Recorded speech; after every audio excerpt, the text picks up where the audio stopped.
Hello नमस्कार दोस्तों, मैं निखिल राजस्तोगी आपका स्वागत करता हूं निखिल विद स्टडी पे। तो मैं आशा करता हूं कि आप लोग स्वस्थ होंगे, मस्त होंगे, घर पे अच्छे से पढ़ाई कर रहे होंगे। तो आज हम लेकर आ गए हैं चैप्टर 1 रासायनिक अभिक्रिया का पार्ट 3। पार्ट 1 और पार्ट 2 हमने आपको अपलोड कर दिया है। अगर आप लोगों ने पहली वीडियो नहीं देखी है तो सबसे पहले आप हमारे चैनल में जाके पार्ट 1 तथा पार्ट 2 इसकी वीडियो देखिए। तो आज हम देखते हैं क्या पढ़ेंगे इस चैप्टर में। इस चैप्टर में हमें आज पढ़ना क्या क्या है।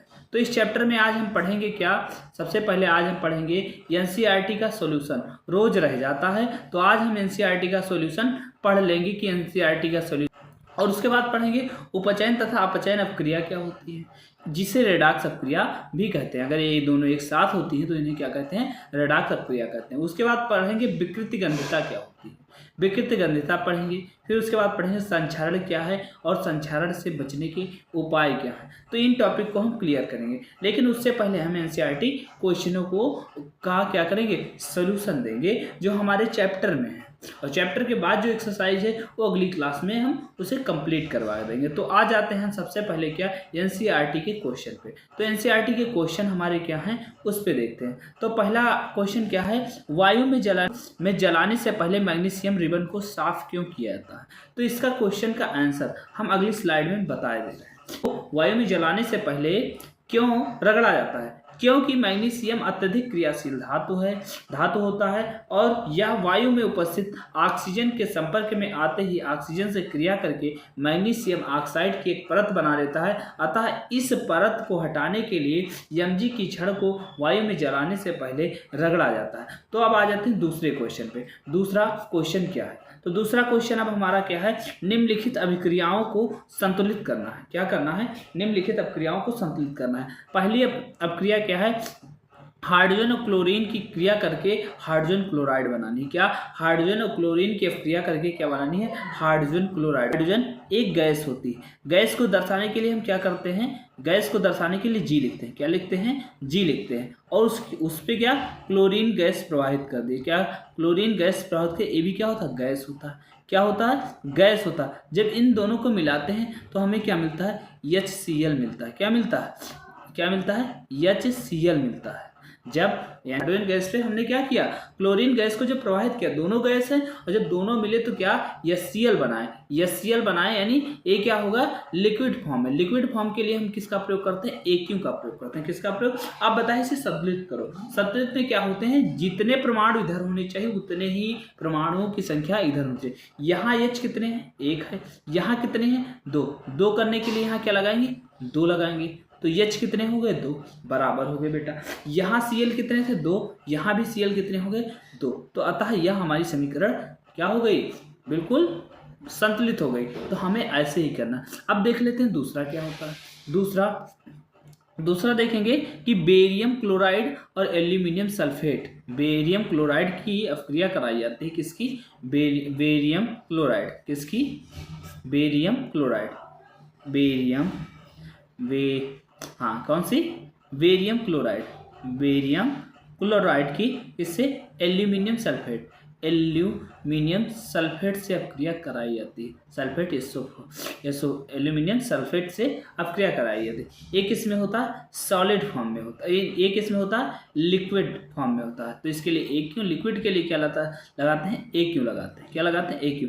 अब बताएगा जब क्रिया करता है तो बेरियम सल्फेट बन जाता है। क्या बनता है, बेरियम सल्फेट। बेरियम सल्फेट का सूत्र क्या होता है, BaSO4। और क्या बन जाता है, एल्यूमिनियम क्लोराइड बन जाता है। क्या बनता है, एल्यूमिनियम क्लोराइड। तो क्या होगा, AlCl3। क्या बनेगा, एल्यूमिनियम क्लोराइड। तब देखो यहाँ बेरियम कितने हैं, 1। यहाँ भी बेरियम कितना है, 1। यहाँ SO4 कितना है, 3। यहाँ कितना है, यहाँ कितना है, यहाँ तो भाई हमारा 2। यहाँ कितना है, 3। और यहाँ कितना है, 1। और यहाँ 3 करने के लिए यहाँ क्या लगाए, 3। अब जब 3 हो गया तो 3 हमारा बेरियम भी होगा। तो बेरियम को संतुलित करने के लिए यहाँ भी 3 लगाएंगे। क्या लगाएंगे, 3। तो बेरियम भी हमारा संतुलित होगा, SO4 भी संतुलित होगा। अब यहाँ देखते हैं Al कितना है, Al 2 है। यहाँ तो 1 ही है। क्या है, Al 1 है। तो Al 1 यहाँ करने के लिए क्या लगा दें, Al 2 करने के लिए क्या लगा दें, इसके आगे 2 कर दें। क्या कर दें, इसके आगे हम 2 कर देंगे। क्या कर दिए, जब दो दो कर दिए तो यहाँ एल्यूमिनियम भी दो हो गए। अब क्लोरीन कितने हैं, 3 दूनी 6, और क्लोरीन यहाँ कितने थे, 6 हो गए। तो इस प्रकार से हमारी अपक्रिया क्या हो गई, पूरी कंप्लीट हो गई, बैलेंस हो गई। फिर आ जाते हैं, ये हमारा पहला था, ये हमारा पहला क्वेश्चन था, ये हमारा दूसरा था। अब आ जाते हैं तीसरा हमारा क्वेश्चन क्या कहता है।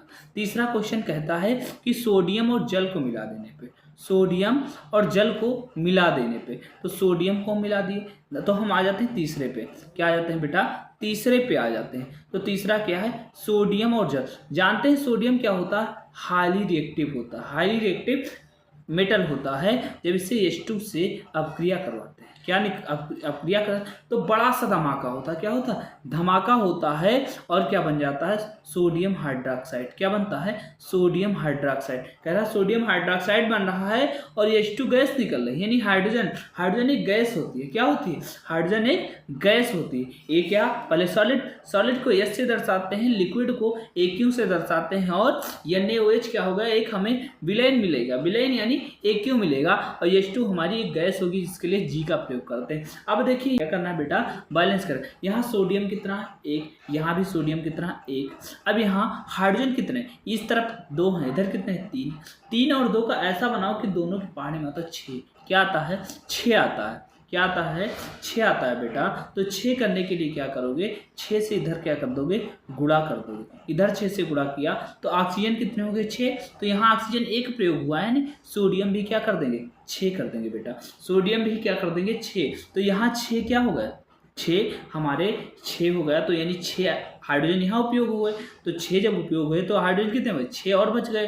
तो 3 हाइड्रोजन गैस निकल गई, 3 क्या हो गई, हाइड्रोजन गैस निकल गई।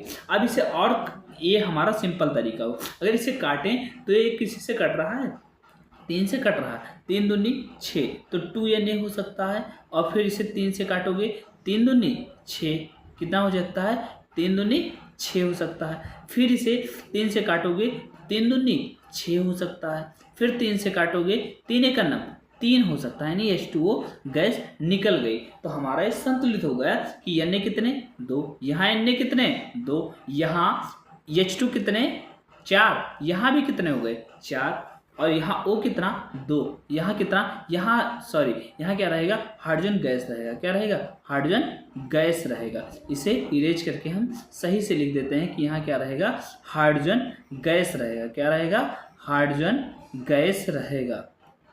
तो हम इसे गैस बना देते हैं। अब आ जाते हैं, अगला क्वेश्चन हमारा क्या कह रहा है, थर्ड नंबर क्वेश्चन कि निम्नलिखित कि क्या करना है, निम्नलिखित जो अभिक्रियाएं हैं उनकी अवस्था और संकेतों को संतुलित समीकरण बनाइए। कि जल में बेरियम क्लोराइड और सोडियम सल्फेट के विलयन को सोडियम क्लोराइड का विलयन तथा अघुलनशील बेरियम सल्फेट बनता है। क्या, बेरियम क्लोराइड है और सोडियम सल्फेट है, बेरियम क्लोराइड है और सोडियम सल्फेट है, बेरियम क्लोराइड। तो देखो बता रहा है कि बेरियम क्लोराइड है और सोडियम सल्फेट है। क्या है, सोडियम सल्फेट है। अब इससे क्या बनता है, हमारा बेरियम सल्फेट बनता है, और सोडियम क्लोराइड बनता है। क्या बनता है, सोडियम क्लोराइड बनता है।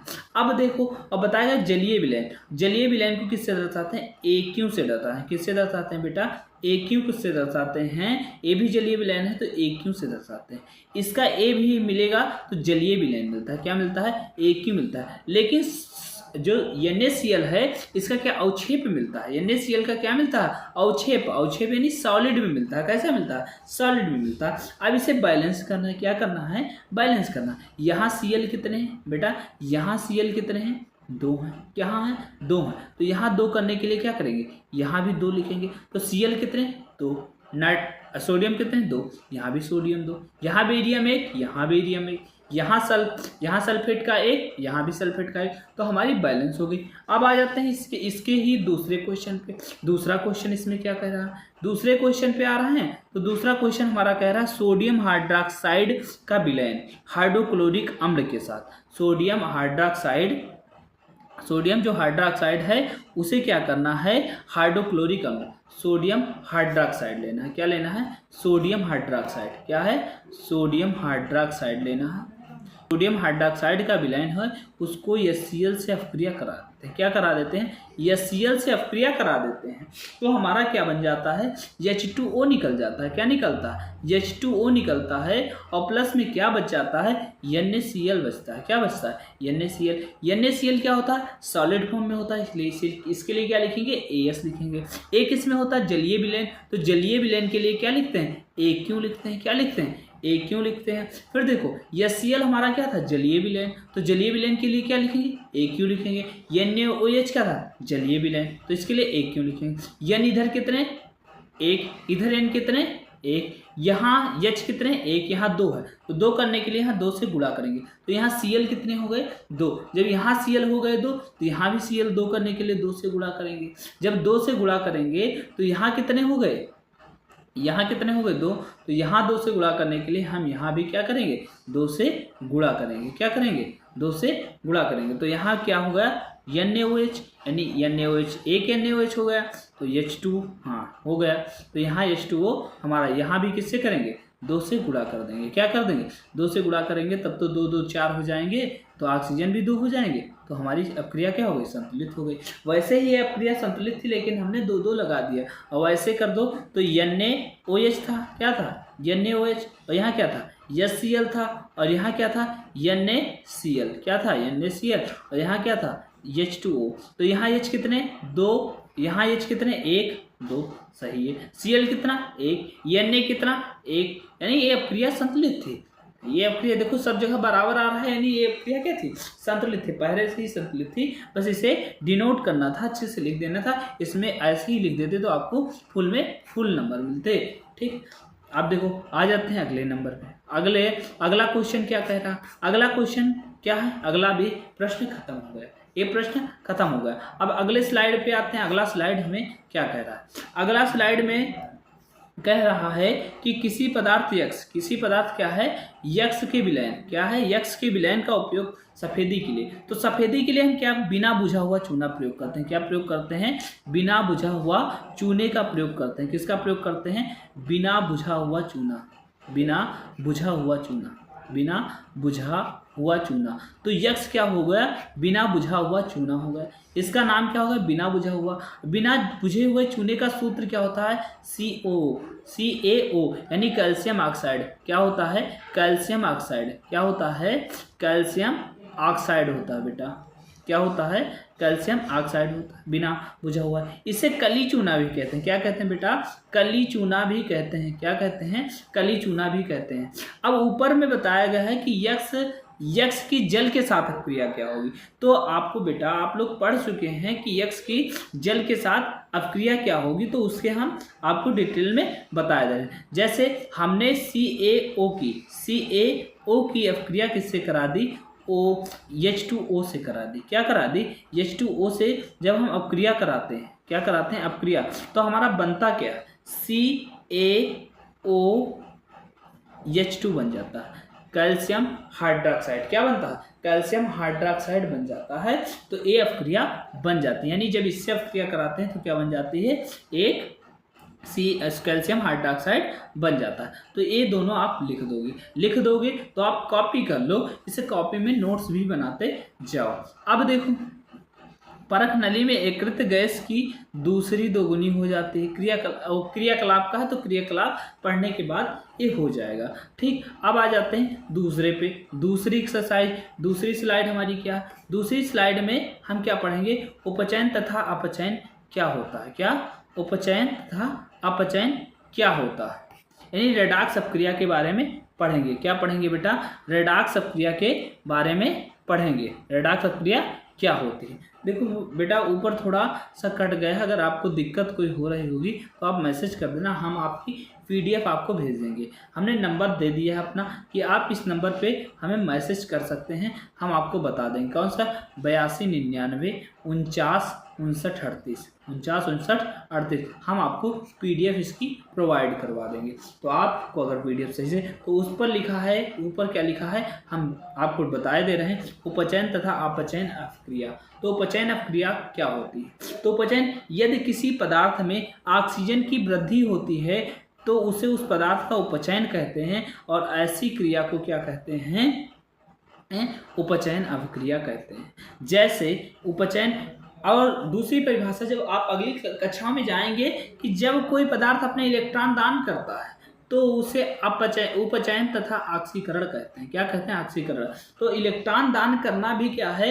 ऑक्सीकरण या उपचयन है। और आपके सिलेबस के अनुसार यदि किसी पदार्थ में ऑक्सीजन की वृद्धि होती है तो वो क्या होती है? उस पदार्थ का उपचयन कहलाता है। उस पदार्थ की का क्या हो जाता है? उपचयन हो जाता है। उदाहरण के लिए हम समझा देते हैं, उदाहरण के लिए हम समझाते हैं आपको क्या होता है। जैसे हमने कॉपर को लिया, क्या लिया?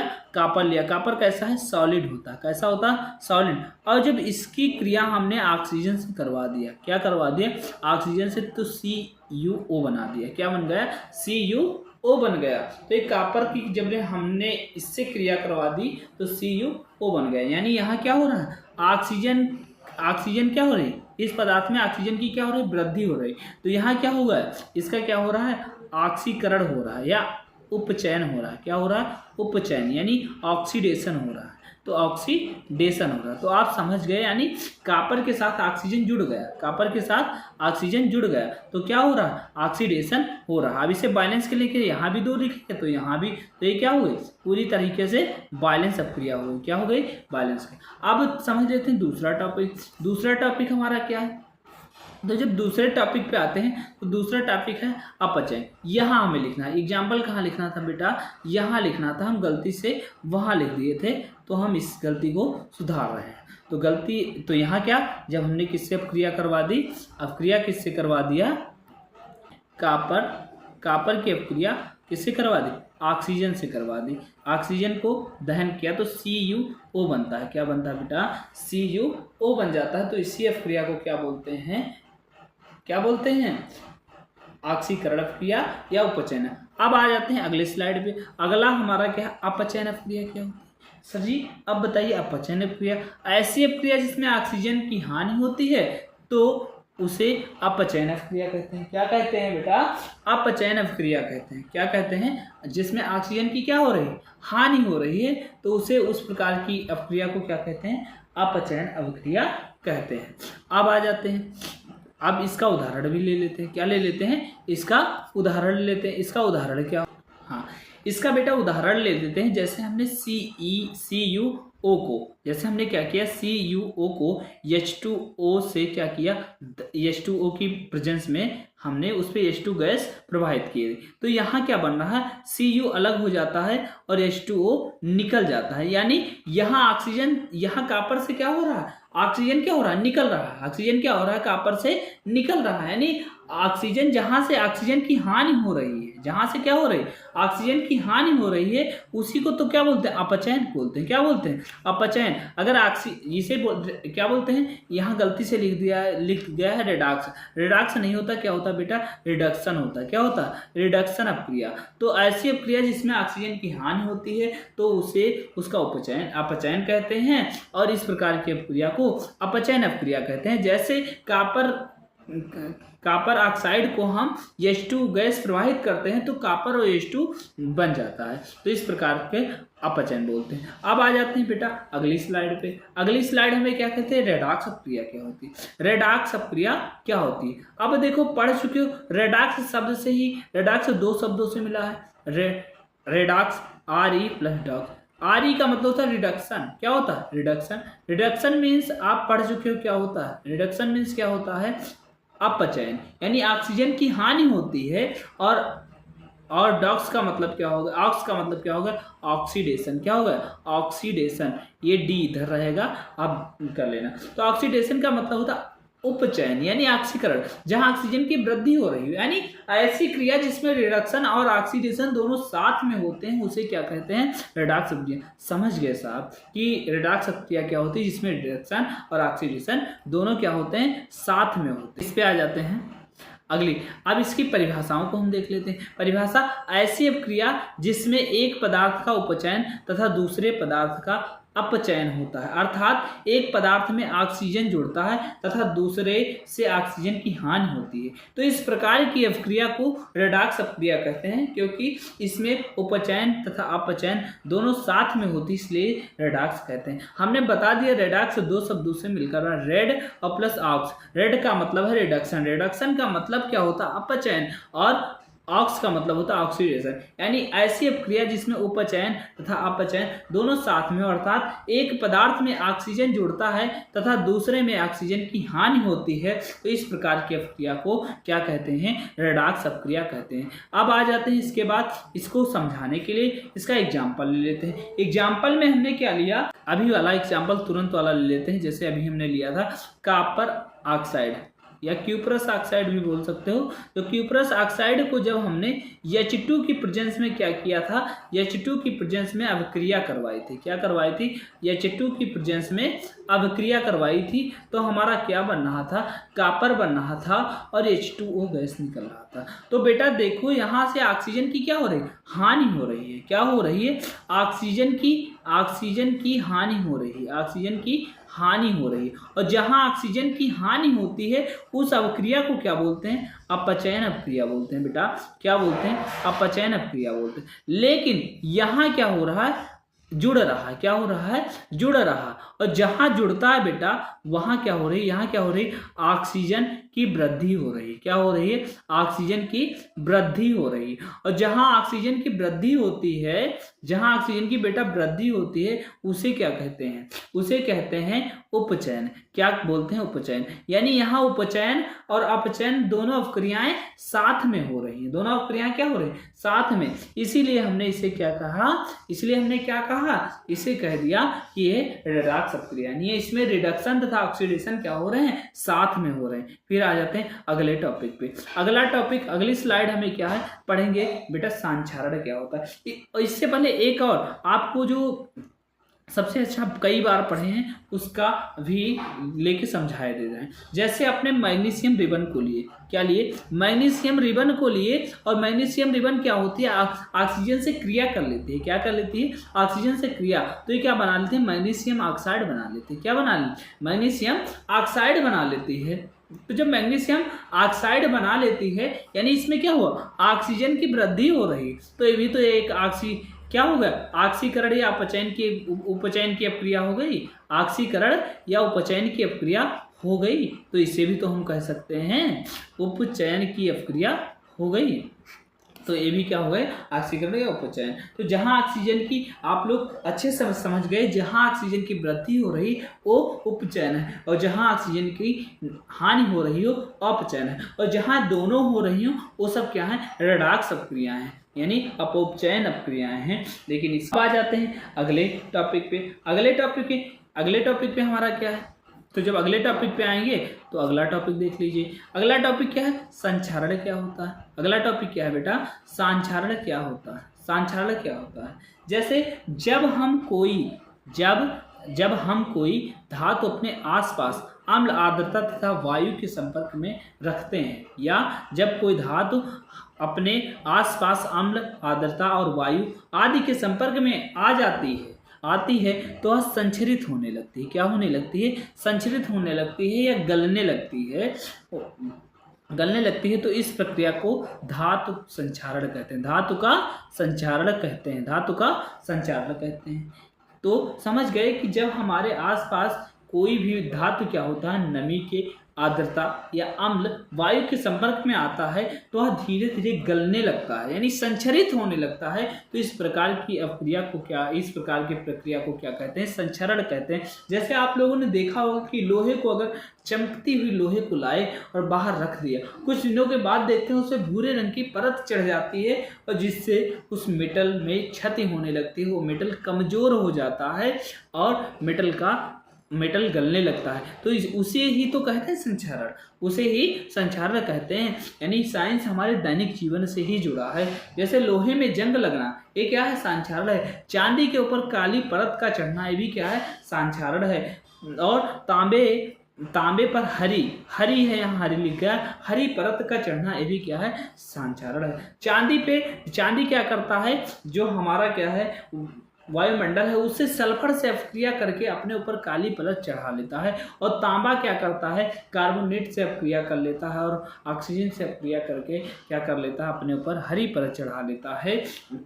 फिर आ जाता है, फिर क्या आता है, सांक्षारण से बचने के उपाय क्या है। सांक्षारण से बचने के लिए हम धातुओं को पेंट करना, जैसे धातुओं को पेंट करके सांक्षारण से उस पर ग्रीस लगा दो या ग्रीस लगा दो तो आप सांक्षारण से बचा सकते हैं। या यसद लेपन कर दो। यसद लेपन का मतलब है लोहे के ऊपर जिंक की परत चढ़ाकर, लोहे के ऊपर जिंक की परत चढ़ा देना, यानी यसद लेपन करके हम बचा सकते हैं। क्रोमियम का लेपन करके या मिश्र धातु बना के, यानी उसमें दो या दो से, जैसे स्टेनलेस स्टील आता है, ये लोहा का मिक्सर, लोहा और निकिल का क्या होता है, मिश्रण होता है, तो इसमें जंग कम लगती, जंग नहीं लगती, तो मिश्र धातु बनाकर हम संक्षारण को बचा सकते हैं। तो हम समझ गए संक्षारण क्या है, जब तो संक्षारण समझ गए, सांक्षारण के एग्जाम्पल समझ गए, सांक्षारण से बचने के उपाय समझ गए। तो बेटा अगर आपको इसकी पीडीएफ चाहिए, हमने नंबर दिया है, आप उस नंबर पे क्या कर सकते हैं, व्हाट्सएप मैसेज कर सकते हैं, आपको पीडीएफ मिल जाएगी। फिर आ जाते हैं अगली स्लाइड पे। अगली स्लाइड इसे समझाने के लिए थी तो हमने उसी में समझा दिया। अब आ रहे हैं फिर उसके बाद क्या है कि विकृति गंध्यता क्या है।